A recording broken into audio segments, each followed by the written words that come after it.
Hello viewers, যারা বিভিন্ন electronic project করতেছেন অথবা বিভিন্ন ইলেকট্রিক কাজ করেন, একটি ভ্যারিয়েবল ভোল্টেজ অ্যাডাপ্টারের প্রয়োজনীয়তা অনুভব করেন নাই, তা হয় নাই। তো আজকে শিখে নিন কিভাবে একটি পুরনো ল্যাপটপের চার্জার থেকে আপনারা একটি ভ্যারিয়েবল ভোল্টেজ অ্যাডাপ্টার তৈরি করে ফেলতে পারেন। তো এখানে আমরা সনির একটি অ্যাডাপ্টার ব্যবহার করব। অ্যাডাপ্টারটির পোর্টে সমস্যা থাকার কারণে আমরা এটি ব্যবহার করব। এখানে দেখতে পাচ্ছেন অ্যাডাপ্টারটির আউটপুট রেটিং হচ্ছে 19.5 ভোল্ট এবং 3 অ্যাম্পিয়ার। এখন একটি সুবিধামতো জায়গা অনুযায়ী এর তার কেটে নেব। এরপর তারটিকে আমরা ক্রিম্প করে নেব। দেখতে পাচ্ছেন, ক্রিম্প করে নেওয়ার পর অপর যে প্রান্ত আছে সেই প্রান্তটিকেও আমরা ভালোভাবে ক্রিম্প করে নেব। কেবল ক্রিম্প করার পর আমাদের যেটা প্রয়োজন হবে সেটা হচ্ছে একটি ডিসি ফ্যান কন্ট্রোলার।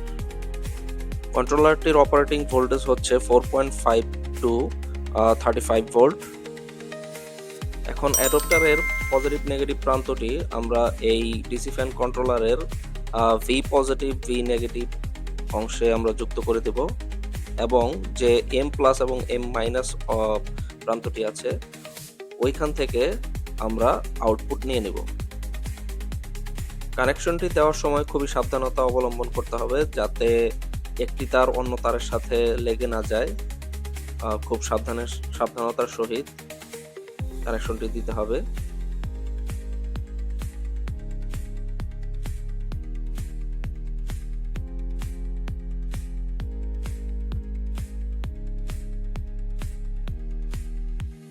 এবার আমরা যে কেবলটি থেকে আউটপুট নেব সেই কেবলটি কানেক্ট করব। কানেক্ট করার সময় অবশ্যই পজিটিভ নেগেটিভ খেয়াল রাখতে হবে। এম প্লাস এবং এম মাইনাস থেকে আমরা আউটপুটের জন্য যে লাইনটি আছে আউটপুট সেখান থেকে আমরা নিয়ে নিব।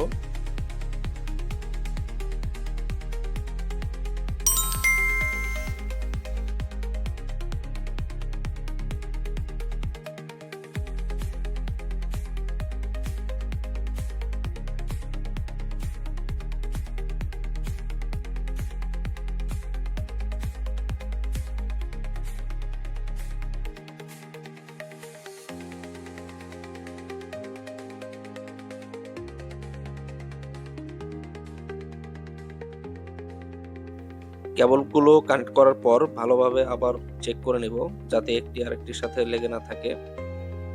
যেহেতু এখানে 19 ভোল্ট ব্যবহার হবে, তো একটি আরেকটির সাথে কানেক্ট হলে আগুন ধরে যাওয়ার সম্ভাবনা থাকতে পারে। তো এর জন্য আমরা ভালোভাবে খেয়াল করে নিব। এখানে আউটপুট প্রান্তে আমরা আগে থেকেই দুটি ক্লিপ লাগিয়ে নিয়েছি যাতে করে অন্য কম্পোনেন্টের সাথে আমরা সহজেই কানেক্ট করতে পারি। এখন আমরা এটা মাল্টিমিটারের সাথে কানেক্ট করে নিব। প্রতিটা সময় সাবধানতার সহিত কাজ করতে হবে যাতে কোনোভাবেই পজিটিভ নেগেটিভ এক হয়ে না যায়, যাতে একটা আরেকটার সাথে টাচ না খায়। সব সময় এদিকে খেয়াল রাখতে হবে। এবার দেখতে পাচ্ছেন আমরা অ্যাডাপ্টারে লাইন দিয়ে দিয়েছি এবং লাইন দেওয়ার ফলে মোটর কন্ট্রোলারে থাকা একটি এলইডি জ্বলছে। এখন আমরা মাল্টিমিটারের ভোল্টেজটি চেক করে নিব। তো মাল্টিমিটারে দেখতে পাচ্ছেন 19.77 ভোল্ট।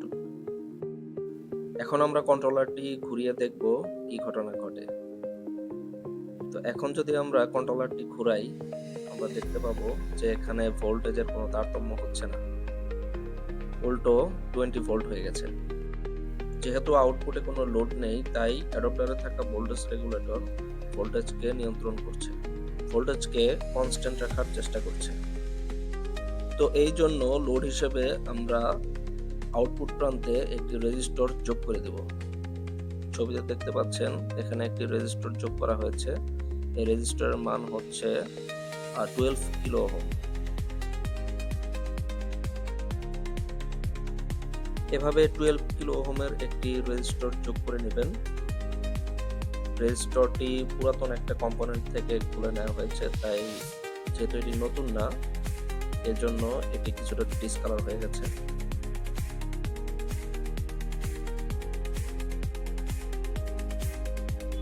তো এখন চলুন দেখা যাক মাল্টিমিটারে কি রেজাল্ট শো করে।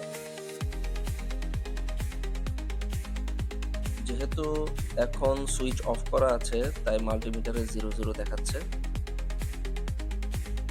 দেখতে পাচ্ছেন 0 দেখাচ্ছে। এখন আমরা সুইচটা অন করে নিব। হ্যাঁ, সুইচটা অন করে নিলাম। এখন দেখতে পাচ্ছেন 19.76 দেখাচ্ছে। এখন আমরা এই স্পিড কন্ট্রোলারটি ঘুরিয়ে চেক করব কি রেজাল্ট দেয়। দেখতে পাচ্ছেন ভোল্টেজ ধীরে ধীরে কমে আসতেছে। 15 ভোল্ট, 14 ভোল্ট, 15 ভোল্ট, 13 ভোল্ট।